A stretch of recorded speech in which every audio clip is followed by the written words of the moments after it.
નમસ્કાર દર્શક મિત્રો, ઇન્ડિયન કલ્ચરલ પ્રેસમાં આપ સૌનું હાર્દિક સ્વાગત છે। સમાચાર પર કરી નજર। ભરૂચના છગડીયા તાલુકામાં આવેલી રાજપારડી ગ્રામ પંચાયતમાં આજે વહેલી સવારે અચાનક આગ ભભૂકી ઉઠતા ગ્રામજનોમાં દોડધામ મચી ગઈ હતી। આગની જાણ થતા ઝઘડિયા જેડીસીના ફાયર ફાઈટરોએ દોડી આવી આગ ઉપર કાબુ મેળવ્યો।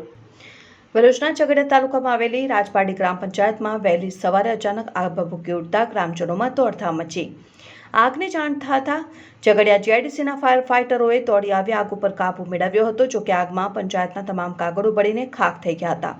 હાલમાં પડી રહેલી ગરમીને કારણે લોકો વીજ વપરાશ વધારે કરી રહ્યા છે, ત્યારે તેના કારણે અનેક સ્થળો શોર્ટ સર્કિટ થવાના પણ બનાવો નોંધાઈ રહ્યા છે। અને ઝઘડિયા તાલુકામાં આવેલી રાજપારડી પંચાયતમાં કોઈ કારણોસર વહેલી સવારે આગ ભભૂકી ઉઠી હતી। આગના કાળા ભમર ગોટા નીકળતા જ આગ લાગી હોવાની જાણ ગ્રામજનોને થતાં જ દોડધામ મચી હતી। આગ લાગી હોવાની જાણ થતાં ગ્રામજનોના ટોળા પંચાયત કચેરી ખાતે ઉમટી પડ્યા હતા। આગ અંગેની જાણ સ્થાનિકોએ ઝઘડિયા જેડીસીના ફાયર બ્રિગેડને કરવામાં આવતા ફાયર ફાઈટરોની ટીમ તાત્કાલિક સ્થળ ઉપર દોડી આવી આગ ઉપર પાણીનો મારો ચલાવી ભારે જહેમત બાદ આગ ઉપર કાબુ મેળવ્યો હતો।